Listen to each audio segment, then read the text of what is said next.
Good afternoon everybody and welcome to our webinar, Recruitment, How to Do It Well So It Doesn't End Up Costing You. It's really great to be talking with you, those of you who are connected to the Small Business Toolshed. Just a few housekeeping rules. Our webinar will go for 30 minutes, so we're keeping it short and practical. And we'll actually then move on to looking at some of the actual tools that we use in the toolshed, and which is great because it's a really good way to help you navigate yourself around the toolshed. And if you have any questions during the webinar, I would prefer if you can raise your hand there to ask a question, and I will answer that at the end. So today we'll cover the cost of replacing and recruiting staff. Some interesting figures there. An overall process to help you with recruitment. It's really important. There's 14 steps, and we will be keeping it practical by using some examples of the tools from the toolshed that you can use when recruiting. So here we have a few little jokes to start us off. Do you like the IKEA one, the job interview? Please have a seat. There's not much left of the seat.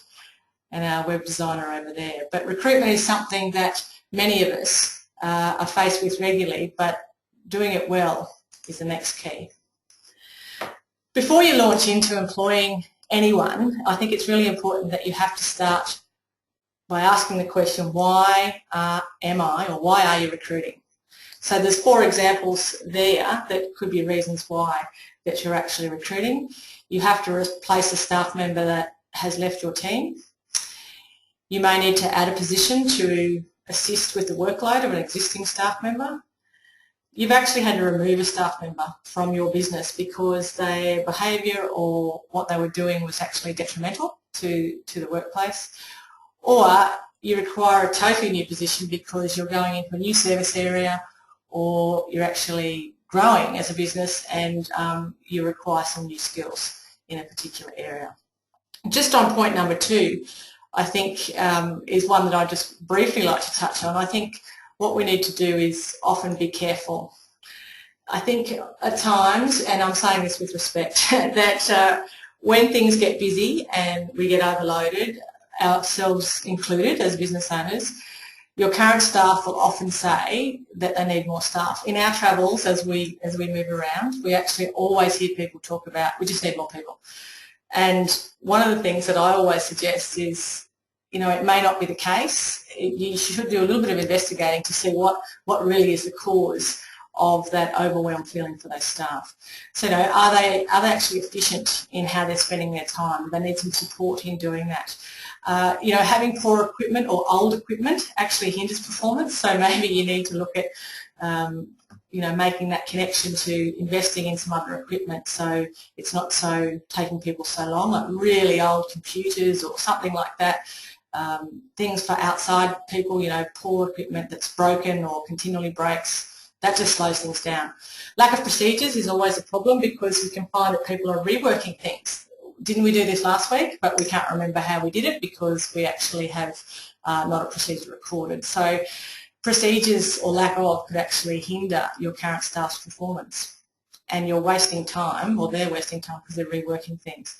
And generally your business processes are a bit long-winded. So, for example, if you need to look at servicing a customer and it takes, say, from 1 to 6 steps, you could streamline it. Could you get the outcome with having 3 levels? So all those things could be the reason why you're having issues. And if in a sense, no, none of those 4 are part of the investigation, then it's time to think about, yes, recruiting. I guess on the other side, the flip side I wanted to make note here is, as small business owners, we're very tight with our dollars because we don't have a lot to play with. But I think it's really important to remember that if you under-resource your business, it's dangerous. You can see the red danger down the bottom. We've all experienced situations that you've been dealing with a business that's understaffed. I had an example recently. I went into a coffee shop to grab a coffee on a Saturday morning. I appreciate to get a nice coffee you might have to wait 3 minutes or so forth. I was in that shop for 20 minutes. I probably should have walked out, but the number of people that were coming through that coffee shop, there were people seated at tables, there was one staff member trying to handle money, make coffees, deliver things from the kitchen. It was just insane, and I thought, what is this business owner thinking? And I guess what they were thinking is, I'll save some money on some wages here, and yeah, but look what happened. People just actually walked out, and I will never return back to that coffee shop again. So the flip side is being in a hurry, or sorry, the first point is being in a hurry to recruit, or the second is not recruiting at all, and you will suffer. So yes, the cost of replacing and recruiting staff does cost money. I guess where it comes to is how you do it, and that's the important thing, is how you actually, what's your process? Do you just stick a sign in the window and say hiring now and see what you get, or do you go through a more long-winded process? The process actually comes back to you as the business owner or the manager, that if it becomes expensive, if you do it poorly or do it quickly, and you're creating a loop of staff turnover because you're not doing it well, so you're not choosing the right person, and otherwise in the industry that can be known as a bad hire. We don't want bad hires because it's, as we know, bottom line. I think I just touched on it there, hiring as quickly as possible is not always the best solution. Quick, just grab someone. It depends on your business. It depends on what you're doing. However, just grabbing anyone off the street, they still need training, they still need inducting, they still need to understand everything, and they may not just be the right fit for your business. Here's one for you. I've heard this often. I'm a small business. I don't need a big deal. I just need to, as I just said before, grab someone. Grab a young person or something like that. I don't need to invest the time in a big deal for the process. I tell you what is a big deal is the trap, as our little mouse there, that you might fall into, is the cost. And my question is, how much do you think it is the rule of thumb to replace a staff member? There is general rules of thumb around the industry. In a sense, how much would you think it would be? And your mind's ticking away as I ask you. The rule of thumb is it's 1.5 times the salary of that staff member. So if they're on $40,000, it could actually cost you $60,000 to replace them. Some of you are saying, oh, that's way too much. No way. Well, let me show you some recent data and some figures that came out. I only just found this a couple of days ago. There was some survey data for the 10 of the world's largest economies recently. So this is across the world. This is not just an Australian issue. In Russia, it was up to 88% of their hires were bad, and France was a little bit better. France are often good at things, aren't they? But they pride themselves at that. But the figure was 53%. They acknowledged they had a bad hire. That's a lot. That's a lot. And when you can see down at the figures, and they're in dollar cents there, it didn't talk about the average employee costs, but look at them. 20% of US employees reported that one bad hire cost them more than 60,000 Australian dollars. 29% of the Germans, etc., etc. It cost them 78,000. So I'm not just making up this figure. These are actually, this is data that I just received a couple of days ago, and you can see it across the world.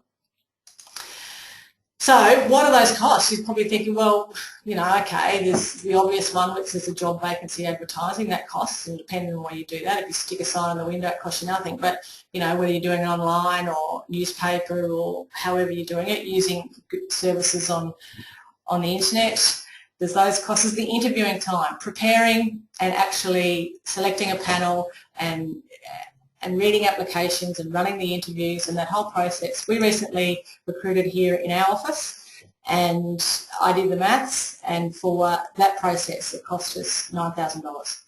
When it came down to looking at all the time spent, the advertising costs, and, you know, however we see that as $9,000 well spent. The other thing is we're looking at lost opportunities and productivity during that vacancy period. So when we didn't have our staff member, Kelly, she moved on. There's been lost opportunity. We can't chase certain new ideas, and just getting through the day-to-day has been a challenge. This could frustrate your customers due to your lower productivity. Again, I'll go back to a coffee shop example. I mean, not all small businesses are coffee shops, but you can imagine when there's low numbers of staff or you just don't have somebody, the work just can't get done. We then have that reduced productivity during the initial phases of employment. So it's fair, you know, it takes people a while to understand and get to know things. We have our new team member here in Tennille, and it's only fair to expect that she won't be able to hit her straps straight away. It could be a month. It could be up to 6 weeks before they're actually helping contribute fully. Then there's the new staff training. That costs. We all know training costs. Reduced productivity of the existing staff. We have our staff member here, Janelle, who's been wonderful in supporting our new staff, and her other tasks have had to take a little bit of a back seat because she's helping our newcomer. And of course the last one is, which I don't think a lot of people focus on, what knowledge walked out the door when the previous staff member left you. So that was a lot of corporate knowledge, as you might call it, or business knowledge that has actually left. So look at all those things that, and I gave you a figure of $9,000 just for interviewing for our business and that whole process. So yes, the topic of our webinar, how to do it so it doesn't end up costing you, well, it will always cost some time and money, but you have to be careful that it doesn't continually cost you that. And what we're promoting, of course, is doing a thorough process to increase your chances of getting the right person. A quick and rush job reduces your chances of getting the right person. But you need to keep these people because doing it over and over again, as I've talked about, is costly. The key to getting it right lies with you. Before you start anything, stop. Stop and take a breather and be clear about what you want. It's like anything, when you go shopping for clothes or whatever you're doing, just be clear what you want, and then it makes the job a little bit easier. So the 2 points I'd focus on are what skills are you actually seeking? What exactly are you wanting them to do? And be able to define your workplace culture. So what type of person would fit with our culture here? So just having skills is not the only thing or important thing. You need to think about the culture as well of your organisation. So having those 2 points clear will really help. The 4 C's of recruitment. I love this. 4 key points for thinking through how you actually select people. I found recently this little picture over on the side. Might be a little bit provocative for some people, but hiring for personality is more relevant than hiring for experience. Many years ago people would have said, no, get the most experienced person, but if their personality doesn't fit, you're in trouble. You really are in trouble. So the 4 C's talks about the character of the person. So what you're looking for is their character. Is there a chemistry in the sense that do you click? Is there something about them you think, yeah, these people fit? And that, of course, is related to their character. Those 2 combined, do they fit in the culture of your organisation? So it's important to, as I said, have defined that. What is your culture? What are the unwritten rules and the written things that we do here, and be able to know whether the person that you're talking with and interviewing will actually fit that. And the last one is competence. And it goes in that order. I think it's really important to, this was amazing when I came across this. I mean, it had confirmed some things I'd thought about, but being really skilled at something is not the only way to be a great employee or a staff member. I think that's really important to remember. Because what that is touching on is skill versus will. What's the skill like? But in the end, yes, you can get the most competent person, but you start to find out that their attitude is a little bit lacking, and their teamwork and their ability to relate to people, etc., etc. And in the readings of William Powell that I've been reading, he talks about we often hire for skill, we get the best of the best, but we end up firing for will or their attitude. So that's what you've got to remember, is not always the most competent will naturally get the nod. So the overall process, so what we're looking at here, and this is an actual tool, this whole process is on the toolshed, and our recruitment chapter, as I was talking at the beginning, is chapter 1, and it's got a lot of tools in there, and I find from our experience in developing things over time, there's 14 steps there, and I'm going to briefly touch on each of those 14 steps. However, I will say when I watch some businesses, I think possibly what they do is they might go for step 10, find some people, interview them, and then notify the people who weren't successful. There's a lot of pre-work that needs to be done. So the first step is the job analysis, and the job analysis really is, again, hitting that pause point and working out what skills, what duties, what outcomes are you actually looking for, and it will help you determine if you've got some gaps. So have you got any gaps with your current staff? And that's where you need to look at. There's actually a tool on the Toolshed for that it actually walks you through these 5 points. So sitting down with a cup of coffee and just spending 20 minutes even, 15 minutes. What am I actually wanting? What are the duties and responsibilities? What skills do I need? What essential qualifications do they have to have? And what personal attributes are required? That, I mean, is their nature, their team skills, that sort of thing. And are they a part-time, full-time or casual employee? So what you do then ask yourself is, well, do I actually have someone in my current staff that I would like to extend their skills or stretch or offer more work to? Or no, I don't, and it's more appropriate to recruit. So at times you can save yourself the cost of recruitment because you might have someone there who, if it's particularly, of course, if it's a casual or a part-time position. Job description, which is step 2. And you can see there we've actually given you an example of a job description from here within our business, and it's really the key points. I won't go through all the detail, but really it's the primary purpose. What is the purpose of the position? Getting that clear is vital. And on the left-hand side is the key areas, and this is only 1 page of it. This position description goes for 2 pages, but is, for example, for this admin support person who helps us with our workshops, it's customer service on the left-hand column, client information management and workshop logistics. And on the right-hand side is the measure. That is how the successful applicant will be measured on their performance. And that's obviously really important in performance reviews.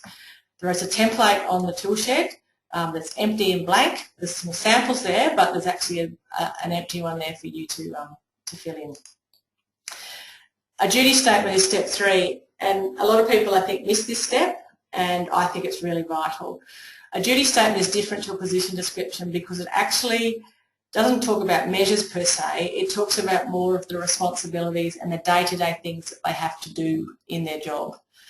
You know, so if it's a mechanic, it's all about they need to receive customers, they need to service cars, etc., etc. That's not a measure. That's actually one of the duties that they have to do. So you can see here for the administrative assistant, it's customer service. So they have to answer phones. They actually have to direct phone calls. They have to welcome guests to our office. So it actually helps people when they see this duties list, when they're doing all these things. Oh yeah, this is part of the role. Down to workshop logistics, I have to develop a relationship with a person on the other end of the phone. I have to send them information. So it's quite detailed, but it helps people get a real feel for what it is they have to do. Selection criteria. This is my favourite. The selection criteria is the most important. I had a career in the state government before I started our company here, and I learned a lot about recruitment there, and this is actually a technique that government uses, and I believe it's an excellent one.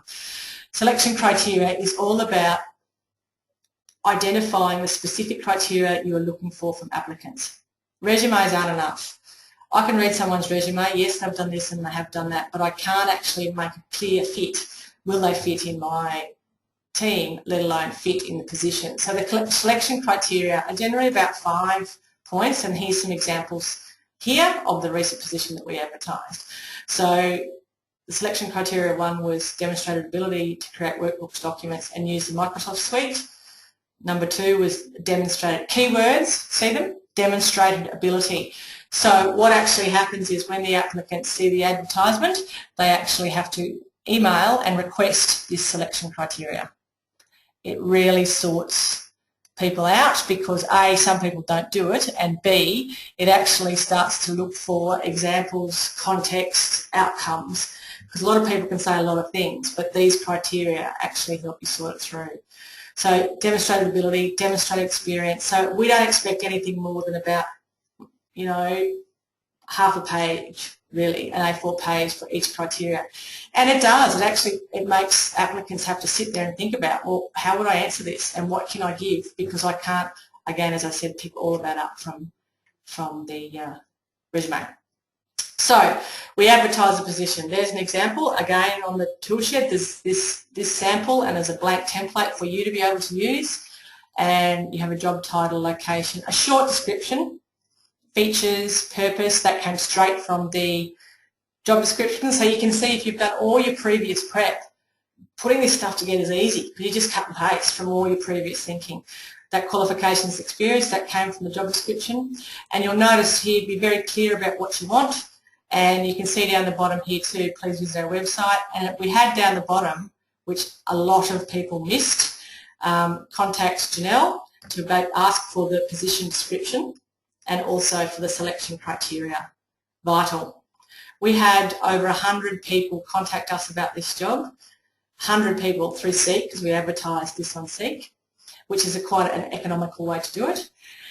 Interestingly, of the 100, only 17 actually followed the process and read the job ad and actually contacted us.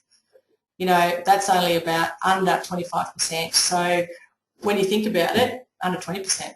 So when you think about it, that actually sorts the sheep from the goats as well, because it's an admin position. I want people to pick up the detail and to be able to understand and comply with what it is that we want. So yes, of the 100, 17 did the right thing.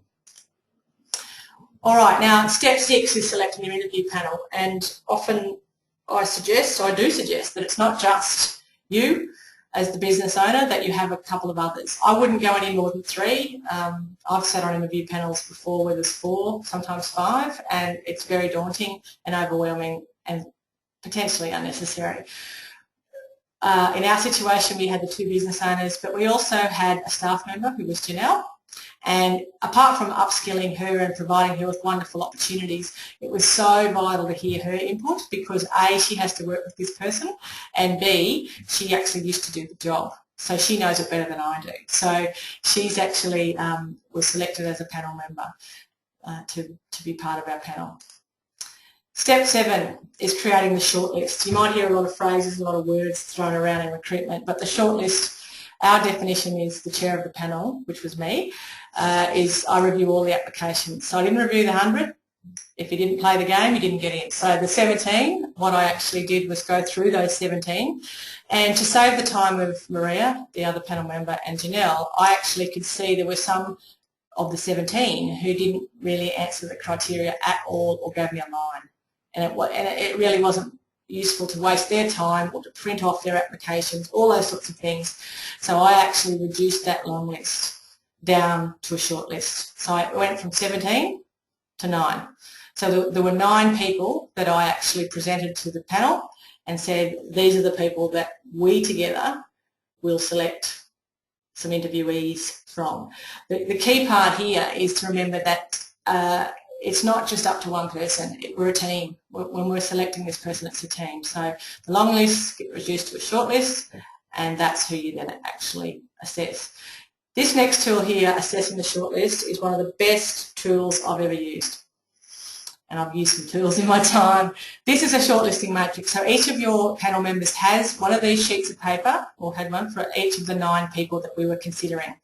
And you can see it's actually got the selection criteria is inserted in there, 1, 2, 3, 4, 5, and it's actually weighted because selection criteria number 1 is more important than, in a sense, selection criteria 4, so to speak. So what you actually ask your panel members to do is to read the resume, and you can see down the bottom there's CV, resume comments and general comments, but in their preparation, it can take them up to half an hour or more depending on the job, but in their preparation they actually read the application and they read the selection criteria, for example, number 1, and they give them a score. They answered it beautifully. And you can see down here, exceeded the criteria is 3, 2, 1. So if they didn't do a very good job at all, they get a 0. So you put a tick in there, 0. So, and then you multiply it out. 40 by 0 is 0. Or if they got a 3, 40 by 3 is 120. So in that up here, you write 120 they got for that score. So you go all the way through and then you give them a total. I find this mathematical way is excellent because it allows me to feel comfortable and I can give reasons as to why. So that's the preparation. And so this is all time consuming, but that's the preparation that the panel members must do before we come together to meet. So the panel member then does come together to meet this, and we use everybody's input from their matrix. We'll start with candidate A.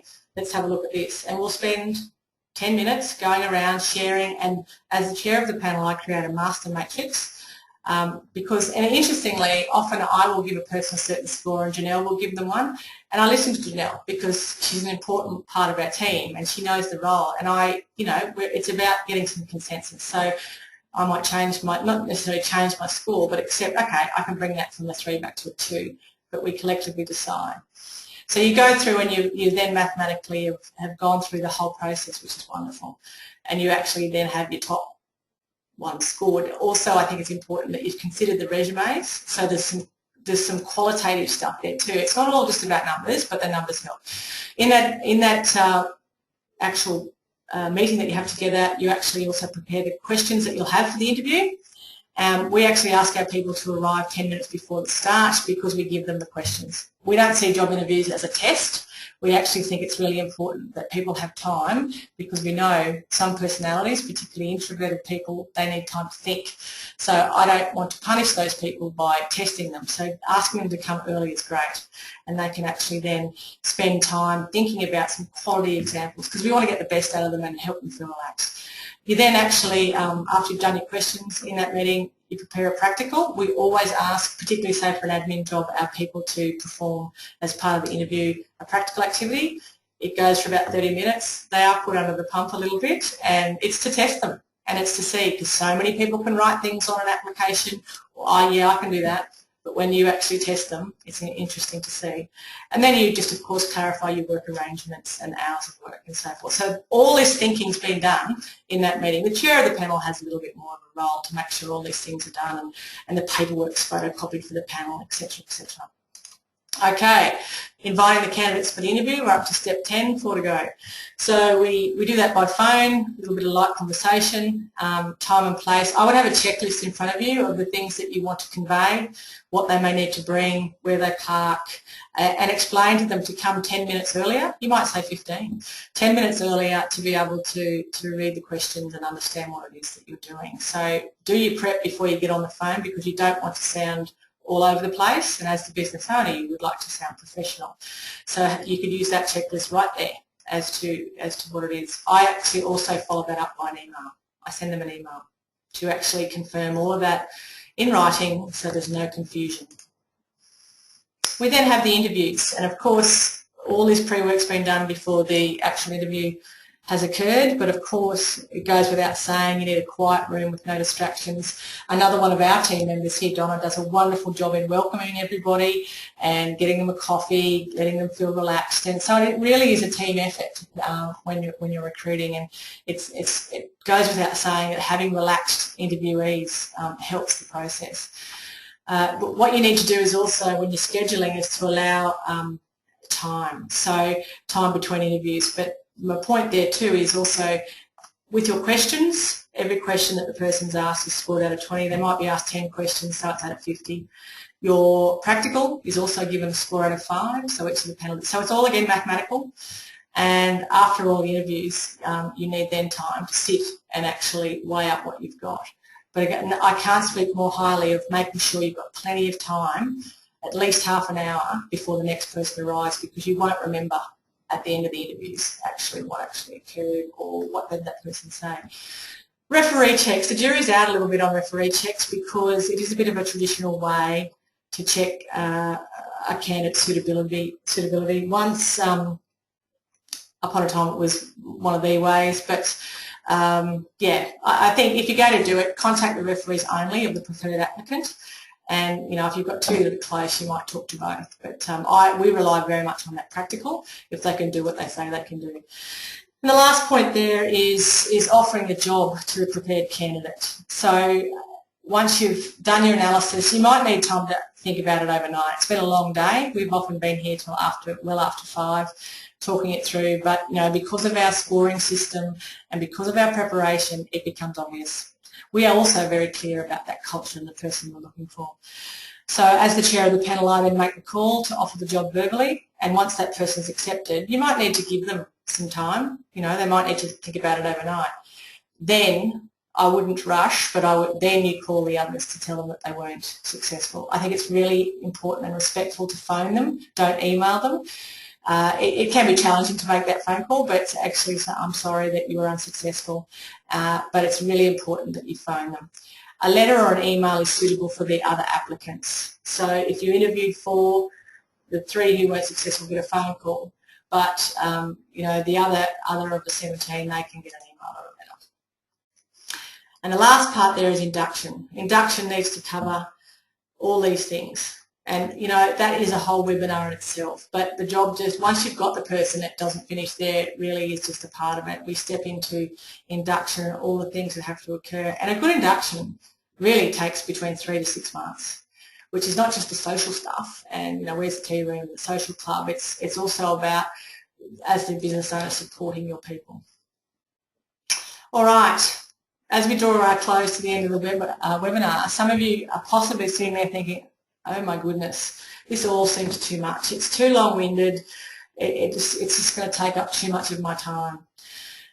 Well, I'll remind you again, think of the mouse and the cheese, don't fall into the trap. A rushed job or a job without a thorough process can actually cost you money, because you more than likely will have to repeat it again. Do it 2 or 3 times in the year and add up that. It could be costing you over $100,000. I love this quote. I found it just recently. If you think it's expensive to hire a professional, wait until you hire an amateur. The process that I've explained to you today will help you actually weed through and really nail it as to the skills and the qualities that this person has. So let's not just blame the applicants. You have to do the thorough preparation and the thorough thinking, and out will pop the professional person that you are looking for. So thank you for listening to our webinar today. I hope that you've understood a little bit more about the overall process, but really considering the costs, and if it's worth doing, it's worth doing well. Don't forget, go on to the Toolshed and have a look at the tools, because a lot of what I talked about today is there for you to use straight away in your business. Thanks for listening.